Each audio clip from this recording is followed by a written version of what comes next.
petit fact ou dormir. Mais après, tu peux commencer à apprendre et peut-être que le sommeil va s'instiller. On sait jamais. Et je te le souhaite. Évidemment, comme d'habitude, des petits triggers pour agrémenter le tout. Et on va pas perdre plus de temps. On va pas perdre plus de temps. On va commencer. On va commencer avec des facts en athlétisme.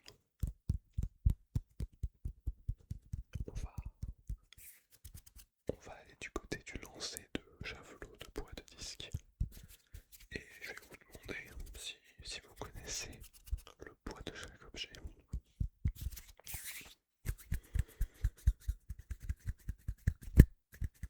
On va y aller de manière croissante. On va faire les plus légers d'abord.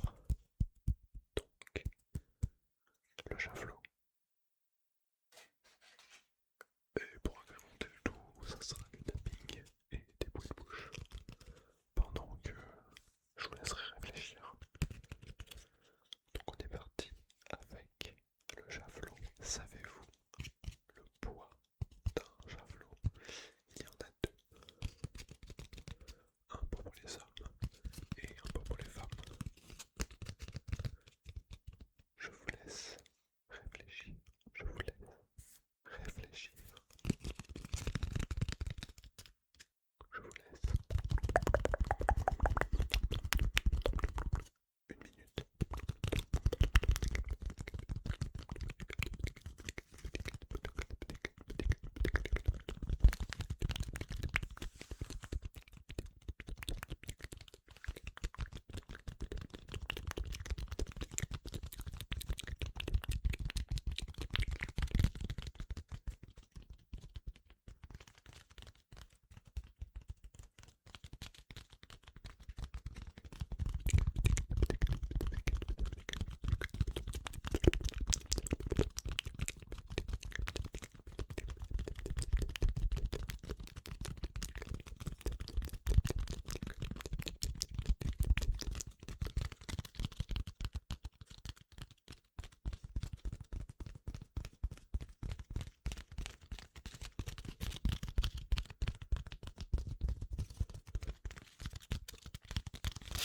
La minute est passée.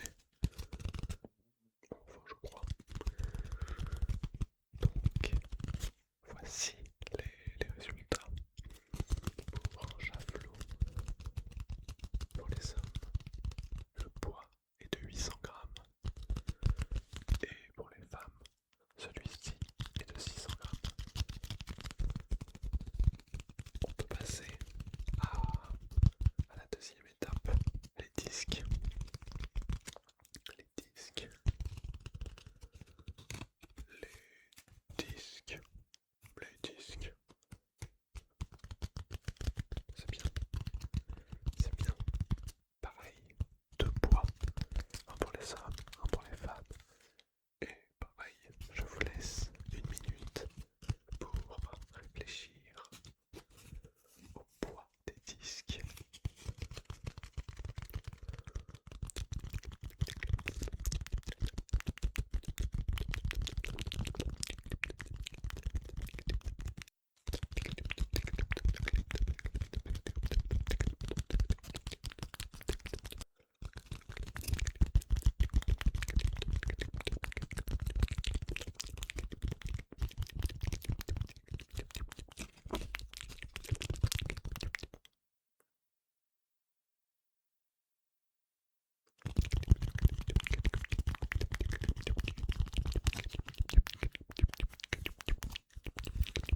260 grammes. Et pour les femmes, il est de 4 kilos. 4 kilos et 7 kilos, 260 grammes. Très précis d'ailleurs, très précis. On va faire une petite pause. On va faire une petite pause avant d'enchaîner.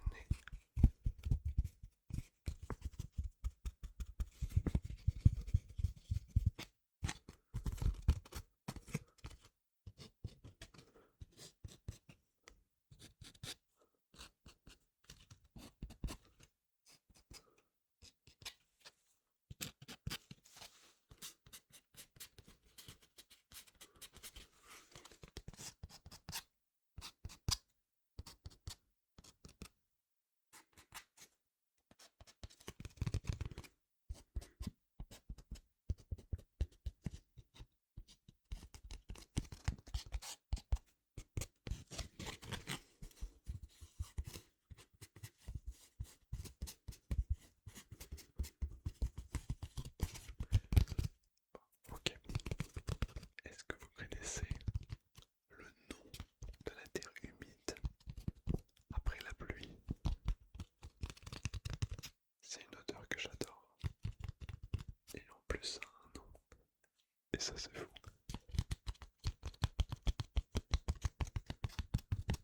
Je vous laisse un peu de temps. Je vous laisse un peu de temps.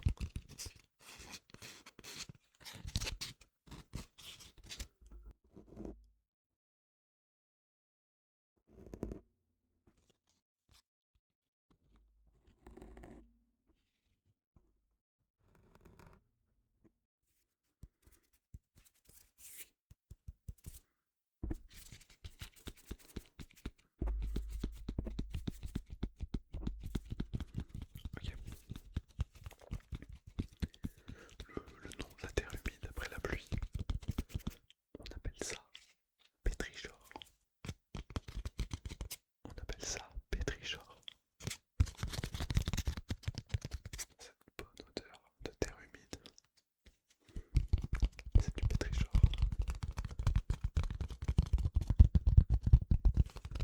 Ok, un petit dernier avant que mon ton de caméra ne s'éteigne. Savez-vous comment on appelait le renard au Moyen-Âge? Savez-vous comment on appelle le renard au Moyen-Âge? Si vous êtes un fan ou un petit connaisseur de Pokémon, je pense que vous pouvez avoir la réponse.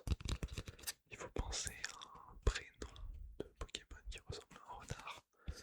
Et il y a juste une petite lettre à changer.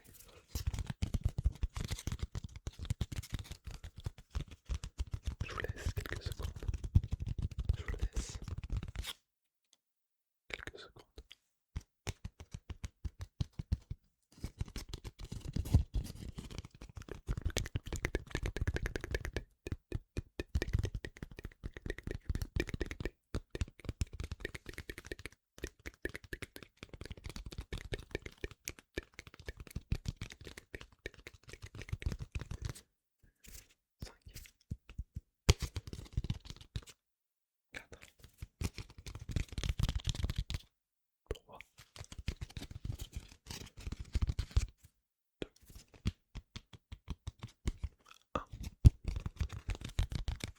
On appelait le renard au Moyen-Âge, on appelait ça un goupil. Un goupil, un goupil, goupil, goupil. Un goupil, un goupil, un goupil, un goupil, un goupil, un goupil,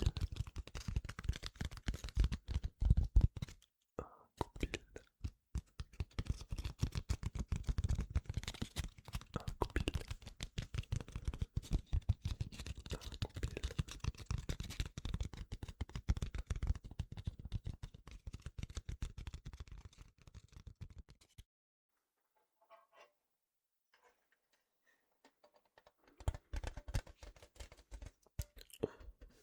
On passe à la suite avec la prochaine question qui est: connaissez-vous le métal le plus rare?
Est-ce que vous connaissez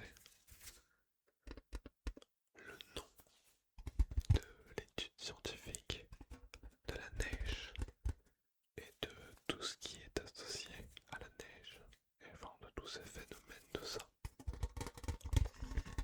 Est-ce que vous connaissez le nom de l'étude scientifique de la neige et de tous les phénomènes qui y sont associés?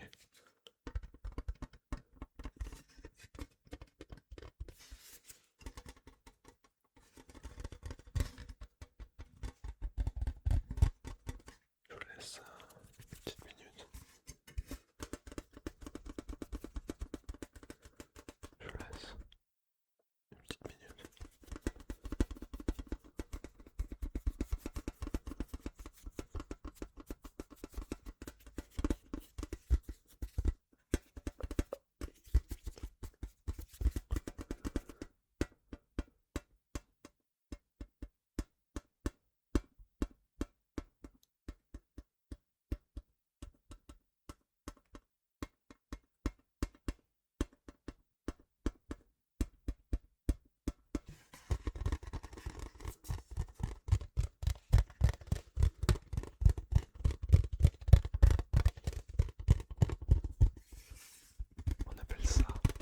On appelle l'étude de la neige et de tous les phénomènes qui y sont associés la nivologie. La nivologie. La nivologie. Nivologie.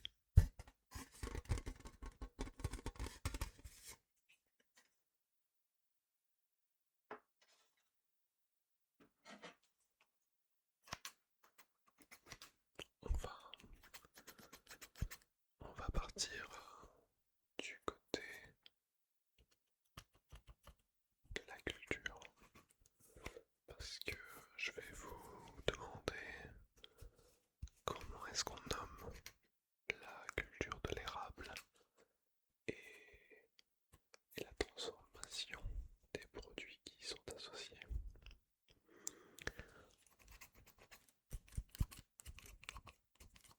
Savez-vous comment on appelle la culture de l'érable et de la transformation de tous ces produits?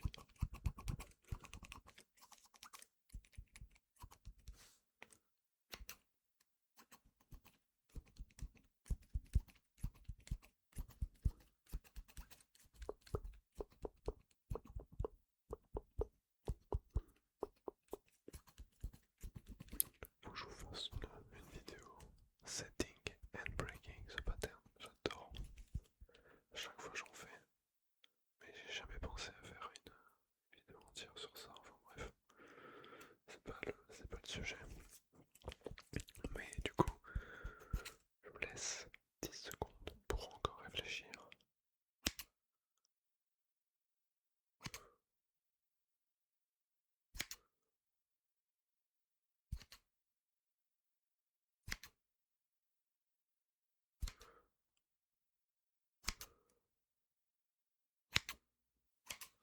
Et 10, et 10, et 10.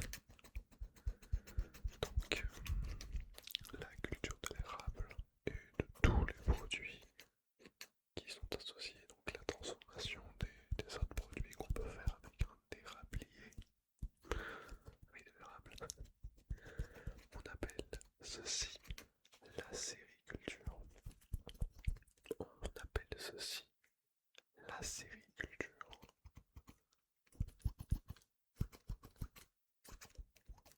Acériculture. Acériculture.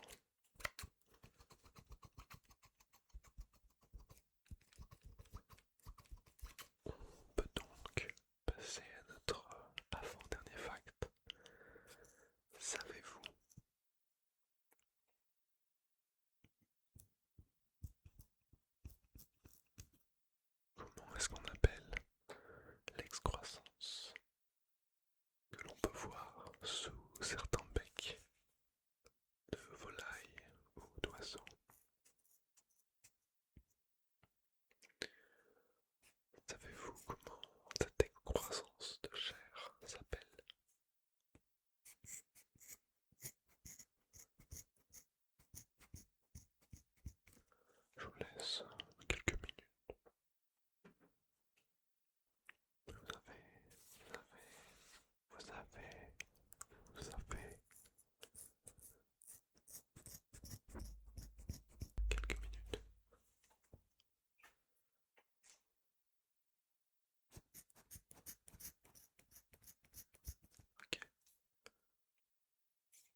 ceci, désolé, je suis pas très concentré du coup. On appelle ceci couroncule. La couroncule. La couroncule est une croissance de chair que l'on retrouve chez les volailles ou chez certains oiseaux. Couroncule. La couroncule. Bon, j'ai pas tout enlevé, mais c'est pas grave. Et on se retrouve déjà au dernier fact. Et pour ce dernier fact, je vais l'accompagner de bruit de main, puisque c'est une question qui concerne les mains. Les mains, ces mains-là, là. Celle-ci, celle-ci là, ou celle-ci, n'importe, ou les vôtres, tant que c'est des mains d'adultes, ça compte. Donc c'est des mains adultes, ça compte. Parce que la question est simple, c'est combien d'os une main comporte. Enfin, il y a combien d'os dans une main d'un adulte.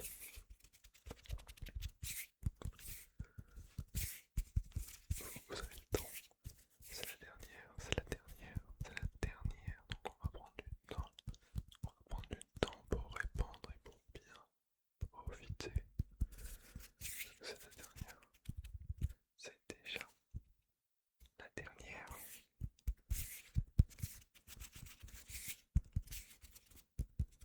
C'est déjà la dernière. C'est déjà la dernière.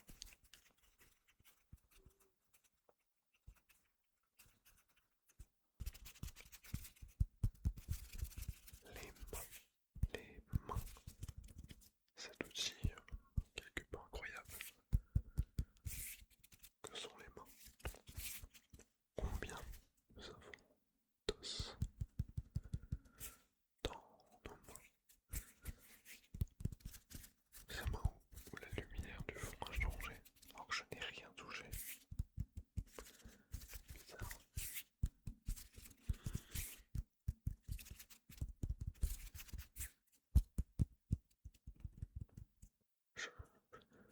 Je les aurais bien comptés avec vous, mais je suis pas sûr.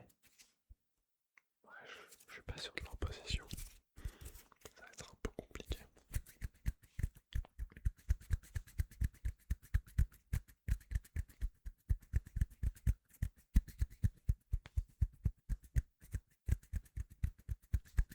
Ces mains qui permettent de faire autant de triggers. À votre avis, combien il y a d'os dedans? À votre avis, combien il y a d'os? Je vais pas faire de suspense plus longtemps.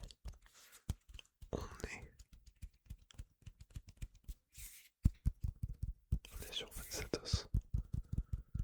Il y a 27 os dans une main adulte.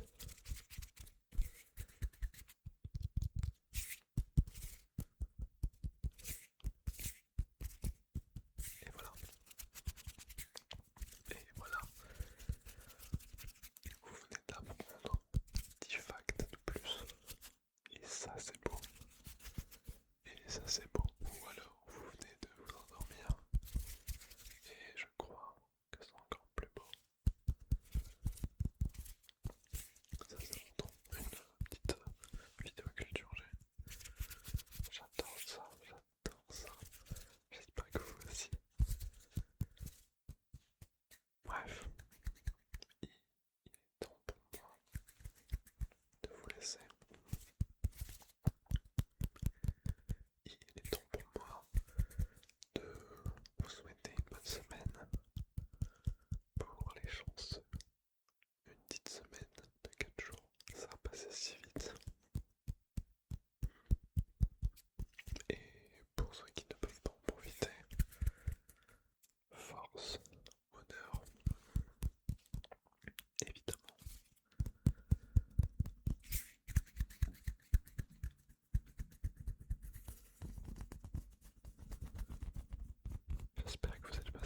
semaine.